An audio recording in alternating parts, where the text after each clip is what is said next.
Franchement, c'est trop bien. On va vendre ces livres. Ça vous permet de changer de paradigme. Il n'y a pas de retour en arrière possible une fois qu'on a lu ce livre. Je suis trop contente.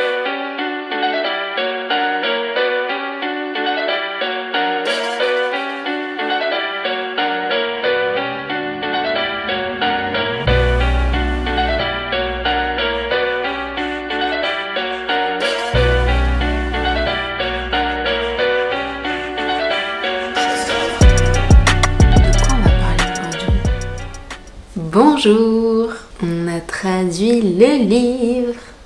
Oui, le livre. J'ai reçu plein de fois la question de mais est-ce qu'il va arriver en France le livre de l'alimentation intuitive?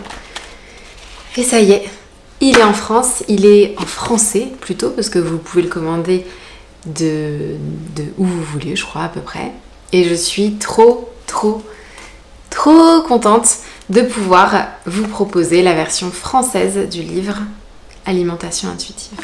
Donc, je fais cette vidéo pour vous présenter un petit peu le livre, mais aussi pour vous expliquer un peu comment ce projet s'est passé, l'histoire de ce projet.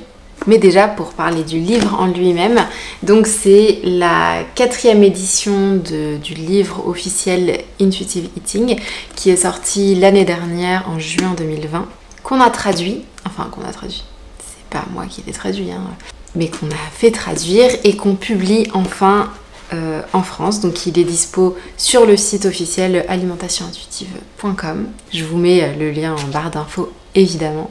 Et vraiment je suis trop contente que ce livre arrive enfin en France. Ça a été long, beaucoup plus long que ce que je pensais en fait. Initialement on devait le publier en décembre je crois. Mais c'est pas grave parce que aujourd'hui il est là et je suis trop contente parce que dans ce livre, vous allez trouver absolument tout ce que je partage depuis des années maintenant, toutes les nuances, toutes les histoires, tous les exemples, toute la science derrière l'alimentation intuitive. Voilà, c'est la Bible de l'alimentation intuitive. C'est le livre qui a été écrit par les 2 diététiciennes donc, qui ont créé cette approche, Eveline Tribole et Élise Reich. Et voilà, vraiment, je suis fière d'avoir participé à amener l'alimentation intuitive en France et à le rendre accessible. C'était vraiment mon objectif depuis le début et donc c'est chose faite.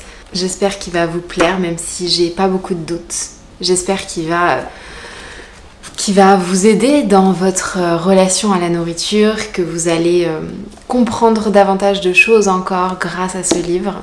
En tout cas je trouve ça génial parce que du coup vous avez tout dans un livre et ouais je pense que ça va vraiment beaucoup vous aider et j'ai envie de rester avec lui maintenant. Bref, ouais je me suis dit que j'allais faire une vidéo pour vous raconter un petit peu comment ça s'était passé depuis le début. Alors pour revenir au tout début, il faut revenir en janvier 2019 parce que c'est le jour où je me suis rendue à Los Angeles pour rencontrer Eveline Tribole et Élise Reich. Donc Eveline Tribole, elle est à Newport Beach et Élise Reich, elle est à Beverly Hills, à Los Angeles. Donc on a été les voir, à la base pas du tout pour parler du livre, et j'avais pas du tout cette idée en tête. J'ai été les voir parce que je voulais les rencontrer. À ce moment-là, moi, l'alimentation intuitive m'avait déjà énormément aidée. J'avais fait la formation pour être certifiée en alimentation intuitive et voilà, j'avais envie de les rencontrer, de discuter de tout ça, de mon parcours, mais de leur parcours aussi, de l'alimentation intuitive, parce que il faut se rappeler que ce livre, elles ont écrit la première version en 1995, donc ça date maintenant, c'est pour ça là c'est la 4e version, et donc voilà, je voulais discuter avec elles de cette évolution incroyable qu'a eu l'alimentation intuitive ces dernières années, notamment aux États-Unis et en Angleterre. Bref, donc j'y suis allée, on a discuté, c'était trop intéressant, j'étais surexcitée de les rencontrer. Et à un moment donné, Eveline, elle nous dit « Oh là là, ça serait génial que le livre soit publié en France ». Il faut savoir que là-bas, aux États-Unis, ils n'ont pas la main sur la publication dans les autres pays. Il faut que ce soit des maisons d'édition locales qui achètent les droits à la maison d'édition américaine. Donc elle me dit ça et je me dis ouais carrément, en fait c'est incroyable que ce soit pas déjà publié en France, faudrait trouver une maison d'édition, bref on a parlé de ça quelques minutes, mais moi j'avais d'autres projets en tête à ce moment-là, Voilà. Et c'est un an après, donc je crois que c'était en février-mars, que là on se dit, mais quand je dis on, c'est mon mari et moi, parce qu'on travaille dans l'entreprise tous les deux. On se dit, mais pourquoi on ne publierait pas nous-mêmes le livre? En fait, je crois que j'attendais, je sais pas, qu'un éditeur achète les droits du livre et le publie en France. Mais à un moment donné, je me suis dit, mais pourquoi on le ferait pas? Ça ferait complètement sens que nous, on achète les droits du livre, que nous, on le publie en français. Et honnêtement, je me voyais pas écrire moi un livre sur l'alimentation intuitive. En tout cas, pas avant que le livre officiel soit dispo en français. Parce que c'est vraiment... l'original, c'est là où il y a tout l'essence de l'alimentation intuitive, et ça me paraissait essentiel que ce livre soit d'abord accessible à tout le monde pour qu'ensuite chacun puisse faire sa route avec l'alimentation intuitive avec cette base-là chez soi. Donc voilà, on a cette idée-là, et là on se dit mais comment on va faire? On avait déjà publié le livre Toutes les femmes sont en guerre avec la nourriture, mais là c'était rien à voir, parce que là le livre c'est moi qui l'avais écrit, bref, rien à voir. Donc on commence à se renseigner pour savoir déjà si les droits n'ont pas été déjà achetés par une maison d'édition. Donc on contacte la maison d'édition mère aux États-Unis, et il nous explique que c'est une agence française qui s'occupe de toute la gestion des droits en France. En fait, la maison d'édition américaine est en lien avec une agence française pour toutes les personnes qui voudraient acheter les droits de leur livre à eux. Donc on se met en lien avec l'agence française pour savoir comment ça se passe, combien ça coûte. Et là, c'était le début d'une longue aventure. La première étape, la négociation. J'avoue, j'étais un peu stressée parce que je me suis dit, mais en fait, elle a l'habitude de deal avec des grandes maisons d'édition, et nous, on arrive comme ça. Est-ce qu'elle va bien même vouloir nous donner les droits du livre, en fait?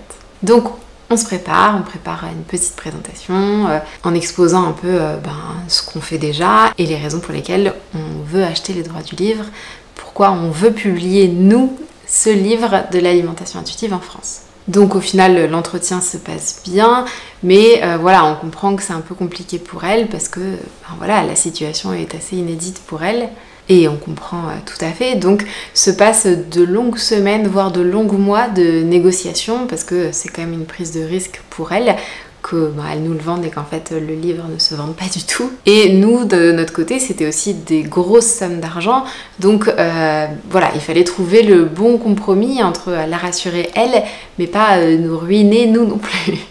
Et au final, après plusieurs mois, je crois, on a enfin signé le contrat pour acheter les droits du livre et pour publier la traduction en France. Donc déjà, rien qu'à ce stade, j'aimerais juste dire un grand merci à toutes les personnes qui me suivent, à toutes les personnes qui font le programme que je propose sur l'alimentation intuitive, toutes les personnes qui ont déjà acheté mon livre.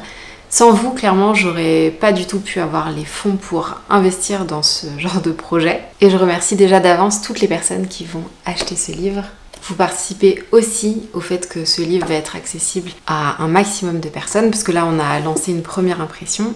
Et donc, en fonction de comment ça fonctionne, on verra pour lancer d'autres impressions ensuite. Donc voilà, merci beaucoup pour votre confiance. Ensuite, l'étape de la création. Ça, c'était l'étape la plus longue au final, et ça commençait déjà par trouver un traducteur ou une traductrice. En l'occurrence, là, c'était une traductrice. Donc déjà, il a fallu choisir la personne qui allait traduire le livre. Je me souviens qu'on a fait des essais avec différentes personnes, et franchement, d'une personne à l'autre, mais ça changeait complètement les mots utilisés, le ton utilisé. Et donc au final, le message passe pas du tout de la même façon. Et vraiment, je me rendais pas du tout compte. Moi, je me disais, tu traduis en anglais, en français, c'est facile. Et ça sera surtout pareil à chaque fois. En fait, pas du tout. Donc déjà, il a fallu choisir une personne qui transmettait vraiment avec le ton du livre. Parce que pour nous, c'était vraiment important de retranscrire exactement de la manière dont moi je l'ai vécu quand j'ai lu la version anglaise. Donc je voulais vraiment retranscrire le ton, l'humour que j'avais perçu pendant ma propre lecture. Il faut savoir que moi, quand j'ai lu le livre de l'alimentation intuitive, donc au tout début en 2017. Donc j'ai lu le livre en anglais et en fait j'ai pris énormément de notes quand je lisais, mais j'ai en fait presque traduit tout le livre. En fait, j'ai tellement été happée par la lecture et j'ai tellement senti qu'il y avait vraiment quelque chose de puissant dans ce livre que j'avais envie de l'intégrer complètement et j'avais pas envie de passer à côté de certaines nuances je me souviens, j'ai d'ailleurs encore mes Google Docs, je pense, où j'ai vraiment fait chapitre par chapitre, j'ai noté presque toutes les phrases en français pour vraiment saisir toutes les subtilités, toutes les nuances et intégrer l'essence de l'alimentation intuitive à 100%. Donc en fait, voilà, j'avais déjà traduit le livre à la base. non, c'était voilà, une traduction à ma sauce, quoi. Mais voilà, c'est marrant de se souvenir de ça et de finir par vraiment traduire le livre à la fin, quoi. Donc une fois qu'on a choisi la personne qui semblait le mieux convenir à l'exercice, on a dû un petit peu la former au sujet parce que c'est pas vraiment un sujet neutre et du coup c'était important qu'elle comprenne l'essence de l'alimentation intuitive parce que finalement on s'est vite rendu compte que la manière dont tu tournais une phrase pouvait être soit en dehors de la diet culture, soit complètement dans la diet culture. Comme aujourd'hui on voit des messages un petit peu mi-figue, mi-raisin, où t'es dans l'alimentation intuitive, mais où t'es dans les rééquilibrages alimentaires, mais là on voulait vraiment qu'il n'y ait pas de doute, que les choses soient très claires et donc que le message original soit passé de la manière dont il est passé en anglais, quoi. Donc il y a eu un petit temps de formation. De toute façon, on a revu avec la traductrice absolument tous les passages pour être sûr que chaque ligne, chaque choix de mots était cohérent avec le sens original que les autrices voulaient transmettre. Donc voilà, chaque semaine, on faisait une petite revue avec notre traductrice et ça a duré à peu près 4 mois. Ensuite, il a fallu passer à la relecture parce que même si on connaissait le livre par cœur, on avait laissé plein de coquilles, c'était évident, et il manquait un petit peu on sentait qu'il y avait des phrases qui étaient bien, mais qui n'étaient pas encore parfaitement françaises. En tout cas, la grammaire derrière, il manquait un petit truc. Donc, on a fait appel à quelqu'un d'autre pour faire exclusivement la relecture, et qui était ultra calé en français. Et là encore, ça a été un travail, je pense qu'on a mis 1 mois et demi, 2 mois, le temps de faire tout et c'était super intéressant parce que c'est à ce moment-là où on a vraiment bataillé pour être sûr de choisir exactement le bon terme. Il fallait faire des choix parce que voilà, de passer de l'anglais au français, il y a plein de choix qui peuvent être faits en termes de mots, de termes. Et donc il a fallu trancher et faire des choix en fonction de ce qui nous paraissait le plus pertinent. Et le plus adapté, encore une fois, au sens initial que voulaient donner Evelyn Tribole et Elise Reich. Donc là, un exemple qui me revient en tête, c'était quoi ? Ah oui, à un moment donné dans le livre, les autrices, elles parlent de « larger people » pour dire les personnes grosses. Sauf que si on traduit littéralement, alors c'est même pas les personnes grosses qu'elle veut dire quand elle dit larger people. Larger people, c'est les personnes qui sont plus larges que la moyenne.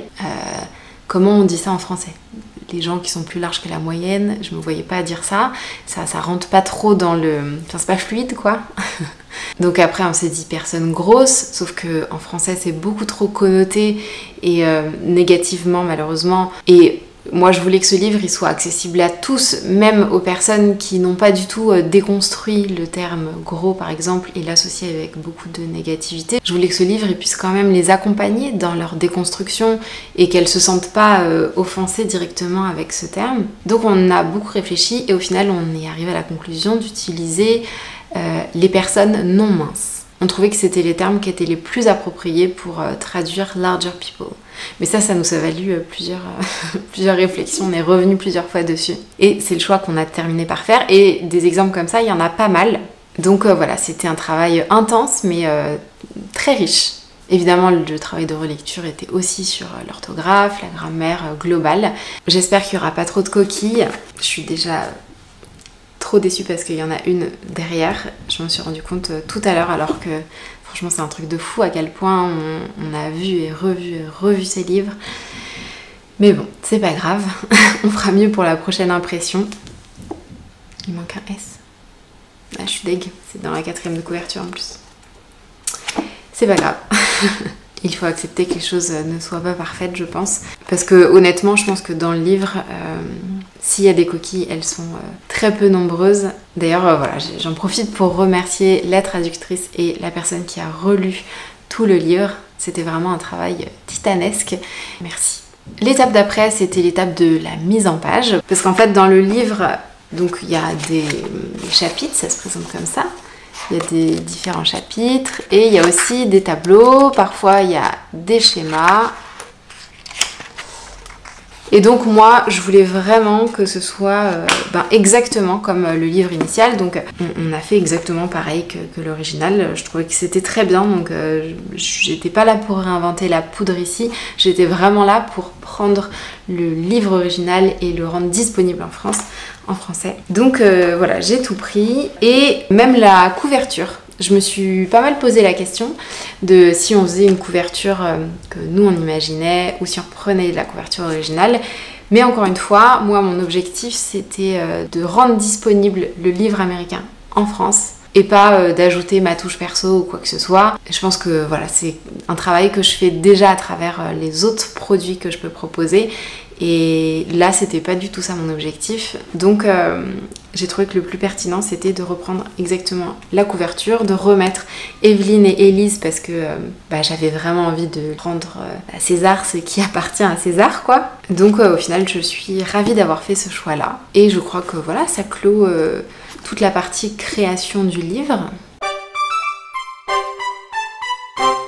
Et ensuite, la dernière étape, c'était l'étape un peu de logistique. Donc là, il fallait trouver un imprimeur et une entreprise pour livrer les livres chez vous. Donc pour la partie impression, là encore, il y avait des sujets à réfléchir. Voilà, c'est pas toujours évident de savoir combien on va vendre de livres et pour en faire ni trop peu, ni trop. On a essayé de faire en sorte d'en imprimer assez pour que si on voit que ça se vend rapidement, on puisse commander une deuxième impression sans qu'il y ait de moment où il y a une rupture de stock. Donc écoutez, nous verrons.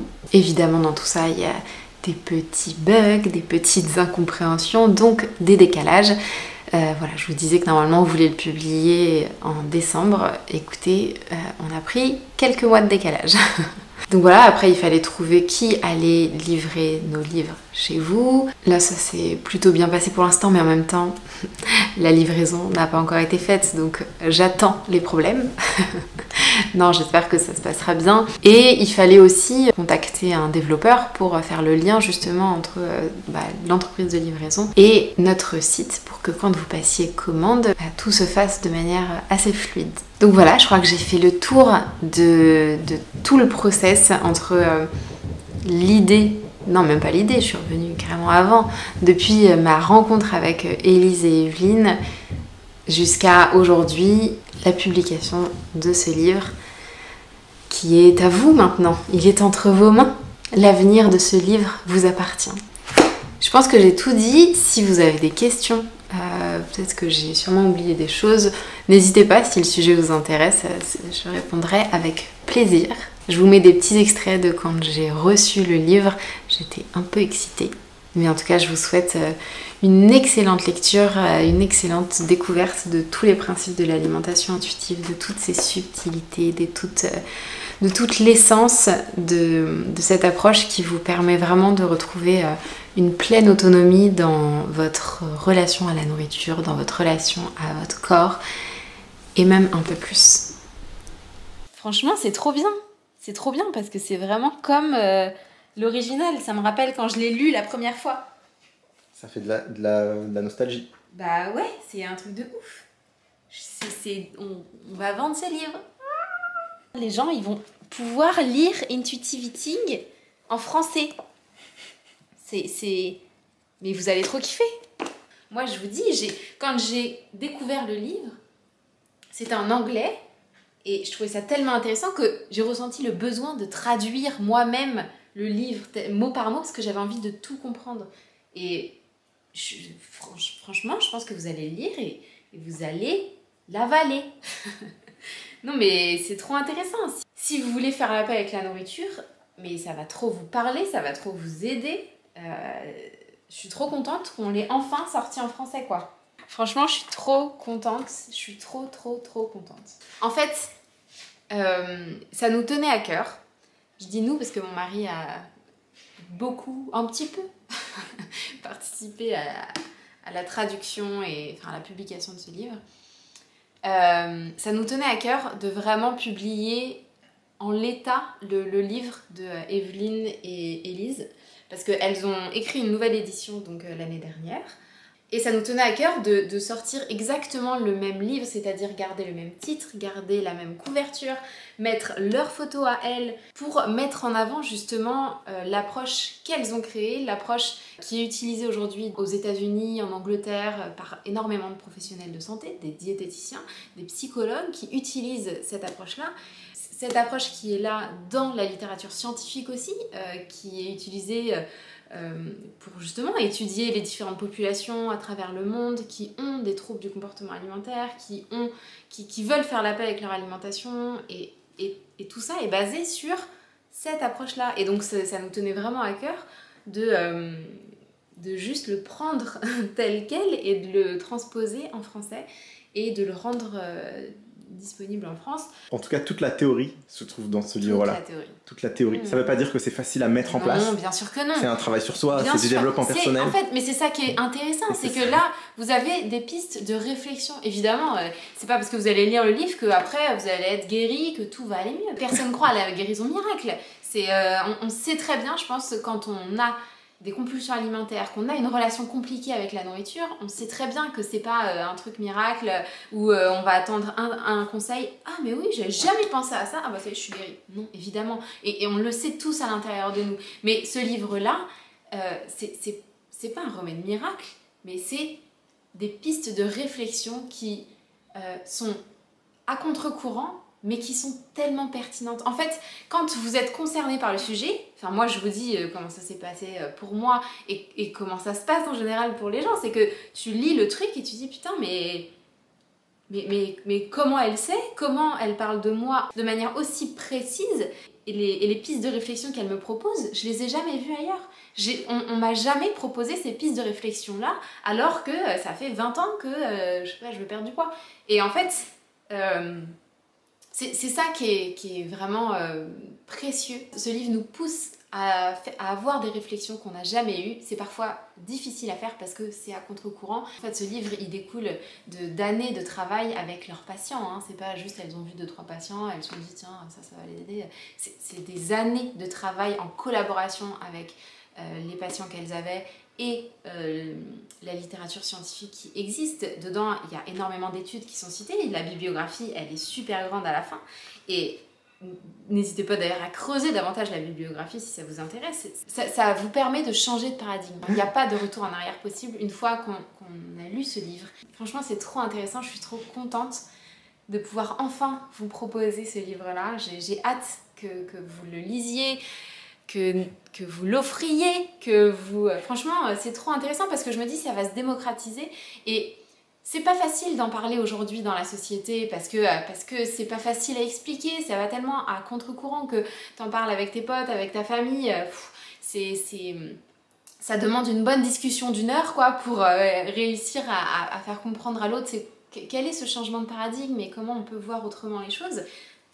Là, il y a un livre où tout a été bien expliqué, organisé de la meilleure des façons pour que ce soit compréhensible. En plus, voilà, c'est pas du tout, je voulais préciser aussi que c'est pas du tout un livre difficile à lire. La vulgarisation est très bien faite, c'est-à-dire que c'est un livre très sérieux, qui est facile à lire, mais qui n'a pas du tout perdu de sa saveur. En fait, elle raconte les histoires de ses patients, donc voilà, c'est passionnant, c'est que des histoires quasiment. Franchement, c'est passionnant. Vous lisez un livre a priori technique, en fait, sur une approche vraiment pas complexe, mais complète, mais vous prenez plaisir à le lire, c'est vraiment passionnant. Franchement, et puis je en parle comme ça, c'est même pas moi qui l'ai écrit. Hein. Je veux dire, c'est... Non, mais c'est un livre moi, ça a changé la vie. Ouais. Ça m'a changé la vie. Ça, moi, et encore une fois, quand je dis ça m'a changé la vie, c'est pas hop, j'ai claqué des doigts et ça a changé ma vie. Mais aujourd'hui, ma vie n'a rien à voir, ma vision de moi-même, mon rapport à mon alimentation, mon rapport à mon corps n'a absolument rien à voir par rapport au rapport que j'avais à mon alimentation avant de lire ce livre. Ça n'a rien à voir avec le poids en fait. Juste à l'intérieur de ma tête, je ne suis absolument pas la même personne. Et je pense que en fait, honnêtement, tout le monde... C'est difficile à expliquer. Mais ça se voit pas parce que physiquement, ça ne se voit pas. Voilà, mais honnêtement, je vais peut-être faire ça, des interviews des gens qui me connaissent. Exactement. Ils vont vous dire, Eliane avant elle est comme ça, avant elle est comme ça. Non mais en fait rien que... Enfin, je pense que les gens comprennent qu'est-ce que c'est que vivre dans la culpabilité permanente et les compulsions alimentaires. Je veux dire, rien que si t'as plus ça dans ta vie, forcément que t'es une nouvelle personne en fait. Exactement. Mais ça se voit pas. Mais c'est dans votre tête et vous le savez. Mais moi je le sais, exactement. Et c'est ça qui est difficile à transmettre, mais c'est ça que j'essaye de transmettre. Et on parle d'affirmation de soi, de développement personnel, de self-silencing. Le seul conseil que je peux vous donner avec ce livre, c'est de le parcourir avec curiosité. Vraiment, de ne pas avoir d'attente particulière, juste de lire, voyez si ça vous parle, si vous vous reconnaissez dedans, si les histoires qu'elle raconte de ses patients, si les exemples qu'elle donne, si les exercices de réflexion vous parlent et vous aident à mieux vous comprendre, à avancer en fait dans améliorer votre rapport à l'alimentation. Vous êtes le seul juge en fait, vous êtes le seul juge de si l'alimentation intuitive est fait pour vous ou pas. C'est un livre, ça vous engage à rien. Moi je peux que vous encourager, et je suis vraiment heureuse que ce soit enfin accessible parce que j'ai conscience que c'est quelque chose qui est complexe et il y a énormément de barrières à se lancer dans l'alimentation intuitive concrètement, à faire les différentes expériences. Mais avant ça, je pense que c'est nécessaire d'être persuadé que le process va nous aider. Et pour être persuadé, le livre, c'est la meilleure manière de commencer et de voir si ça vous persuade ou pas.